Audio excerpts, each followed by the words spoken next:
दोस्तों, आज के समय में आँखों को स्वस्थ रखने के लिए जो सबसे ज़रूरी चीज़ है, वह है अपने स्क्रीन टाइम को कम करना।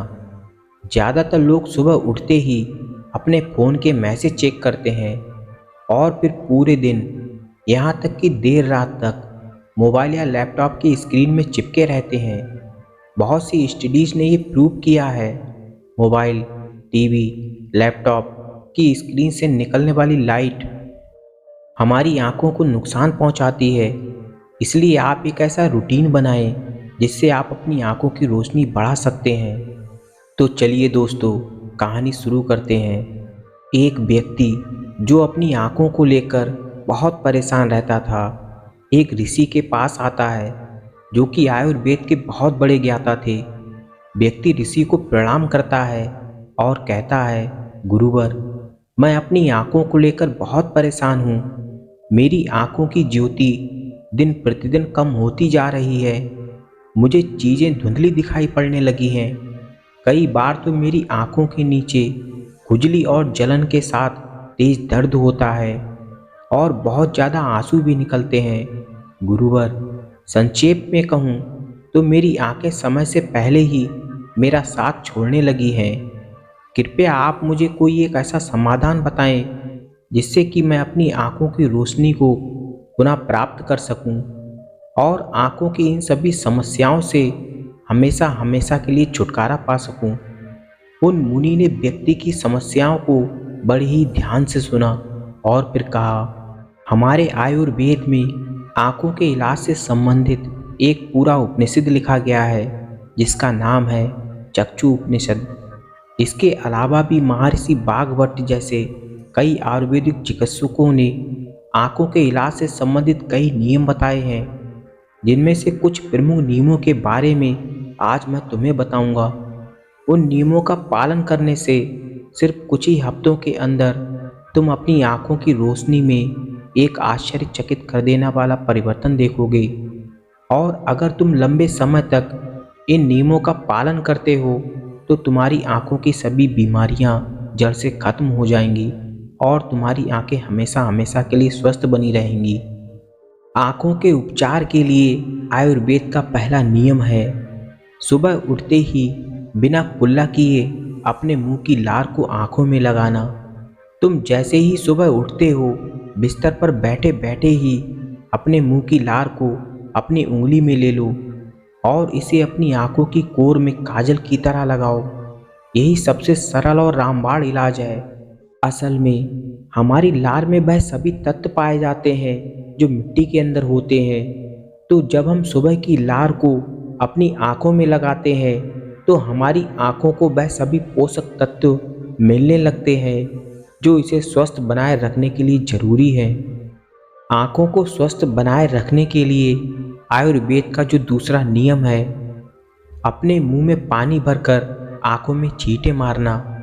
तुम रोज़ सुबह जब अपनी आँखों को धोते हो तो उसे ऐसे ही मत धो, बल्कि सबसे पहले अपने मुंह में पानी भरो और अपनी दोनों आँखों में कम से कम 18 से 20 बार छींटे मारो। छींटे इतनी तेज भी नहीं होने चाहिए कि आंखें लाल हो जाएं और दर्द देना शुरू कर दें, बल्कि हमें इतनी तेज छींटे मारने हैं कि पानी हमारी आंखों के अंदर चला जाए। काफ़ी देर तक आंखों में छींटे मारने से आंखों के अंदर छोटी से छोटी गंदगी भी पानी के साथ बहकर निकल जाती है और आंखें साफ होती रहती हैं। और मुंह में पानी भरने के पीछे का कारण ये है कि जब हम आंखों में छींटे मारें तो आंखों का कचरा मुंह और कान के रास्ते से ना जाकर सीधे आंखों से ही पानी के रास्ते बाहर निकल जाए। हमारी आंखों की कई बीमारियां सिर्फ आंखों में धूल, मिट्टी या कचरा होने की वजह से होती हैं। तो जब हमारी आंखें साफ होंगी तो हम उन सभी बीमारियों से बच जाएंगे। आयुर्वेद में आंखों को स्वस्थ रखने का तीसरा नियम है सूर्य देव को देखना। तुम्हें हर दिन लगभग 5 मिनट के लिए सूर्य देव को देखना है, लेकिन दोपहर या तेज धूप में नहीं देखना है। सिर्फ सूर्य उगने के पहले 1 घंटे के अंदर या फिर सूर्य अस्त होने के 1 घंटे के अंदर। सबसे अच्छा तो यही होगा कि तुम सूर्योदय, सूर्य अस्त होने के समय सूर्य देव के दर्शन करो, और अगर ज़रूरत महसूस हो तो पलकें भी झपका सकते हो। शुरू में 1 मिनट से शुरुआत करो, फिर धीरे धीरे इसे 5 मिनट तक ले जाओ। सूर्य दर्शन के समय सूर्य की किरणें हमारी आंखों में अवशोषित होती रहती हैं और हमारी आंखों को ठीक कर रही होती हैं। अंत में अपनी दोनों हथेलियों को रगड़कर अपनी आंखों के ऊपर रख लो, पर ध्यान रहे आंखों को दबाना नहीं है, सिर्फ हथेलियों से आंखों को ढकना है। इससे आंखों को आराम मिलता है। चक्षु उपनिषद में तो सूर्य देव को आंखों का वैद्य कहा गया है। रोशनी बढ़ाने और आंखों को स्वस्थ रखने का चौथा तरीका है आंखों का व्यायाम। ये तुम कहीं पर भी और कभी भी कर सकते हो, लेकिन सुबह या सोने से पहले करने से ज़्यादा फायदा मिलता है। सबसे पहले अपनी आंखों को 8 से 10 बार ऊपर नीचे करो। 8 से 10 बार ऊपर और 8 से 10 बार नीचे करो। जितना हो सके उतना ऊपर और नीचे ले जाओ, पर ध्यान रहे आंखों के साथ सिर नहीं घूमना चाहिए, सिर स्थिर ही रहना चाहिए। सिर्फ आंखें घूमनी चाहिए। आंखों को ऊपर नीचे करने के बाद 8 से 10 बार बाईं ओर और 8 से 10 बार दाईं ओर ले जाओ। उसके बाद आंखों को गोल गोल घुमाते जाइए। एक वृत्ताकार आकृति बनाने का प्रयास करो। फिर सबसे ज़रूरी व्यायाम, अपने हाथ के अंगूठे को अपनी नाक के पास दोनों आंखों के बीच में रखो और अपने नाखून के ऊपरी हिस्से को देखो। फिर धीरे धीरे बिना ध्यान हटाए अपने अंगूठे को दूर ले जाओ। इस दौरान अपना पूरा ध्यान अपने अंगूठे के नाखून पर ही रखो। जैसे ही अंगूठा दूर चला जाए तो सारा ध्यान अंगूठे से हटाकर उसके पीछे वाली चीज़ पर ले जाओ। वापस अंगूठे के नाखून पर ध्यान केंद्रित करो और उसे धीरे धीरे अपनी नाक के पास लेकर आओ। इस प्रक्रिया को तुम्हें 10 बार दोहराना है और फिर इसके बाद अपने दोनों हाथों की हथेलियों को रगड़कर उससे अपनी दोनों आंखों को ढक लो और आंखों को आराम दो। हमारी आंखों के आसपास बहुत सी मांसपेशियां होती हैं जो हमारी आंखों को चलाती हैं और उसे नियंत्रित करती हैं। बिना व्यायाम किए ये मांसपेशियां कमज़ोर पड़ने लगती हैं, लेकिन इस तरह के व्यायाम से तुम्हारी आंखों की मांसपेशियां मजबूत होती हैं और वह अपनी खोई हुई ताकत दोबारा वापस हासिल कर लेती हैं। 5वां तरीका, शरीर साफ तो बीमारियां साफ। आयुर्वेद कहता है अगर हमारा शरीर अंदर से साफ है तो हमें कोई बीमारियां हो ही नहीं सकती। अगर हमारी आंतें साफ हैं, उसमें पुराना गंदा भोजन जमा नहीं हो रखा, हमारा पेट सुबह एक बार में साफ हो जाता है, हमें कब्ज की समस्या नहीं है, तो हमारा हर एक अंग स्वस्थ रहेगा। आंखें भी अपने शरीर को अंदर से साफ रखने के लिए तुम्हें रोज़ 16 घंटे का उपवास या हफ्ते में एक दिन 24 घंटे उपवास रखने के नियम का पालन करना होगा। आयुर्वेद के अनुसार आंखों की रोशनी बढ़ाने का छठा तरीका है त्रिफला के जल से आंखों को धोना। त्रिफला एक बहुत ही प्रसिद्ध औषधि है। महर्षि वाग्भट्ट जी ने त्रिफला को इंसानी शरीर के लिए अमृत तुल्य बताया है। त्रिफला जैसा इसका नाम है, ये 3 फलों से मिलकर बना है। पहला आंवला, दूसरा बहेड़ा और तीसरा हरण।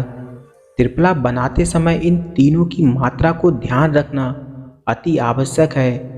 त्रिफला बनाने के लिए हरण, बहेड़ा और आंवला का अनुपात 1:2:3 होना चाहिए, यानी आंवला 3 गुना, बहेड़ा 2 गुना और हरण 1 गुना।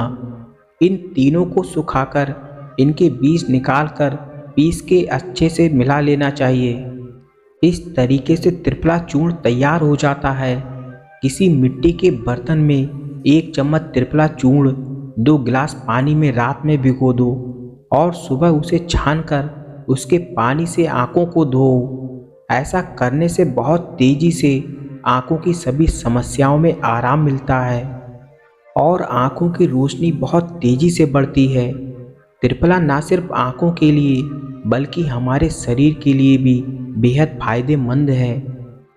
क्योंकि ये बात पित्त और कफ तीनों का नाश करता है। त्रिफला लेने के दो नियम हैं, एक रात को और एक सुबह। अगर सुबह त्रिफला खाओ गुड़ के साथ या फिर शहद के साथ, अगर त्रिफला रात में खाओ दूध के साथ या फिर गर्म पानी के साथ। रात को दूध के साथ त्रिफला जो खाया जाता है वह हमारे शरीर की सफाई का काम करता है, आंतों की सफाई करता है, गंदगी बाहर निकालता है। और सुबह जो त्रिफला गुड़ या शहद के साथ खाया जाता है वह पोषक का काम करता है, यानी शरीर को पोषक तत्व प्रदान करता है। इसलिए जो व्यक्ति स्वस्थ है, जिन्हें पेट या कब्ज से संबंधित कोई समस्या नहीं है, वह त्रिफला को दिन में खाए। और जिन्हें पेट की सफाई करनी है, कब्ज की समस्या है, वह त्रिफला रात में खाएं। आयुर्वेद और योग शास्त्र के अनुसार आंखों की रोशनी बढ़ाने का 7वां नियम है चाणक्य क्रिया योग। चाणक्य क्रिया योग एक योग क्रिया है जो हमारी आंखें और मन दोनों को तेज बनाती है। चाणक्य क्रिया योग करने के लिए एक अंधेरे कमरे में एक दीपक या मोमबत्ती जला लो, फिर उसे इतनी ऊंचाई पर रखो कि तुम जब बैठो तो वह तुम्हारी ठीक आंखों के सामने हो, ना ऊपर हो ना नीचे। अब तुम्हें सीधे पैर करके बैठ जाना है, आरामदायक स्थिति में बैठना है और अपनी दृष्टि को दीपक या मोमबत्ती की ज्योति पर केंद्रित करना है और टकटकी लगाकर ज्योति को देखना है। इस बीच तुम पलकें झपकाना चाहो तो झपका सकते हो, लेकिन इसमें कोशिश करो कि जितनी देर तक बिना झपकाए रह सकते हो उतनी देर बिना झपकाए रहो। थोड़ी देर में तुम देखोगे कि तुम्हारी आंखों से आंसू बहने लगेंगे, लेकिन चिंता करने की ज़रूरत नहीं है, क्योंकि ये क्रिया हमारी आंसुओं के द्वारा हमारी आंखों की सफाई कर रही होती है। चाटक क्रिया के बीच आंसुओं को पोंछने की कोशिश मत करो और बिना किसी रुकावट के इन्हें बहने दो, और ना ही इस दौरान अपने हाथों से अपनी आंखों को छुओ। जब ये क्रिया पूरी हो जाए तो अपनी दोनों हथेलियों को आपस में रगड़कर आहिस्ता से अपनी दोनों आंखों को ढक लो। ये क्रिया रोज रात्रि को सोने से पहले कुछ मिनट के लिए करो, फिर तुम देखोगे कि तुम्हारी आंखों की रोशनी दिन प्रतिदिन बढ़ती जा रही है। त्राटक क्रिया न सिर्फ आंखों की रोशनी को बढ़ाती है, बल्कि ये हमारी एकाग्रता को भी बढ़ाती है। आंखों की रोशनी बढ़ाने का 8वां तरीका है किसी भी ठंडी सब्जी जैसे लौकी, खीरा, सफ़ेद पेठा या आलू के छोटे छोटे टुकड़ों को कुछ मिनट तक अपनी आंखों के ऊपर रखना। खीरे या लौकी को घिसकर अपनी आंखों के ऊपर रखो। जब हम खीरे या लौकी के छोटे छोटे टुकड़ों को अपनी आंखों के ऊपर रखते हैं तो हमारी आंखों के आसपास का क्षेत्र ठंडा हो जाता है और सिर के बाकी का हिस्सा गर्म रहता है, जिससे आंखों और सिर के बीच के तापमान में अंतर आ जाता है और ज़्यादा से ज़्यादा रक्त आंखों की ओर आने का प्रयास करता है। और जिस जगह पर रक्त का प्रभाव ज़्यादा होता है वहाँ का इलाज खुद ब खुद शुरू हो जाता है। इस क्रिया को हर दिन लगभग 18 से 20 मिनट तक करो, क्योंकि ये हमारी आंखों की रोशनी को तो बढ़ाता ही है, साथ ही ये हमें ताजगी भी देता है। इतना कहते हुए ऋषि ने उस व्यक्ति की ओर देखते हुए कहा, ये थे 8 वह नियम जिनका तुम अगर पालन करते हो तो तुम्हें कुछ ही हफ्तों या महीनों में तुम्हारी आंखें फिर से पहले की तरह स्वस्थ और दृष्टि युक्त हो जाएंगी। और यदि तुम इन नियमों को अपने जीवन का हिस्सा बना लेते हो तो कभी भी तुम्हें आंखों की समस्या से जूझना नहीं पड़ेगा। उसके बाद उस व्यक्ति ने उन ऋषि का धन्यवाद किया और वहाँ से चला गया। दोस्तों, उम्मीद है कि ये जानकारी आपको पसंद आई होगी और आपने कुछ भी नया सीखा हो तो वीडियो को लाइक और हमारे चैनल को सब्सक्राइब जरूर कर देना। मिलते हैं अगली वीडियो में, तब तक के लिए अपना और अपनों का ख्याल रखें। धन्यवाद।